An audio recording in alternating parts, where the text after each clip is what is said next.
An entry by Dr. Ezzideen. June 16, 2025. From Gaza. This morning, on my way to the clinic, though even calling it that feels absurd now, it is more graveyard than refuge, I saw a girl. She was 16, no older.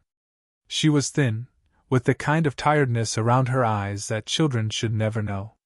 In her hands she carried a pot, a blackened metal container, steaming faintly. Inside was a thin, soupy liquid. It was mostly water, with a few pale white beans floating like little wrecks in an ocean of absence. Behind her, her father moved through the crowd with a soldier's gaze. It was not the gaze of one trained for war, but of one forced to survive it. He was scanning faces, perhaps for danger, perhaps for hope, or perhaps for something in between. The girl looked back once, then again. When she saw him turn away, she seized that brief moment of freedom. She dipped her fingers into the pot, scooped a few beans, and stuffed them into her mouth with the speed of guilt. Her eyes darted around as she chewed, terrified that he might see her, that he might scold her.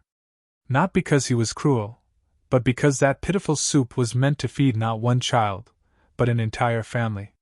Perhaps 5. Perhaps 10. We no longer count mouths. Only spoons. There was a kitchen once, a charity. They cooked for over 1,000 families every day.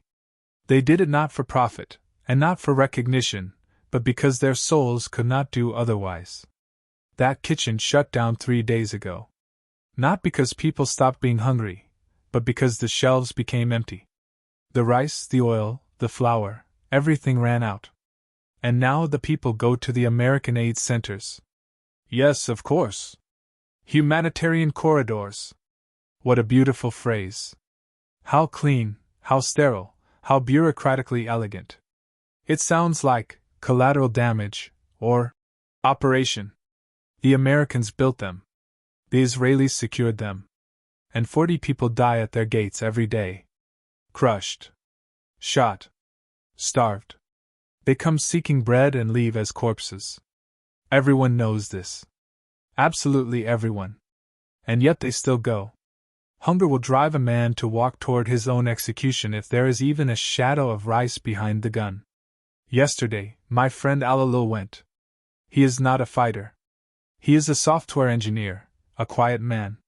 He came back stabbed in the neck. 6 stitches. Blood soaked through his shirt. But he smiled. I got the box, he said. They did not take it. What kind of world is this?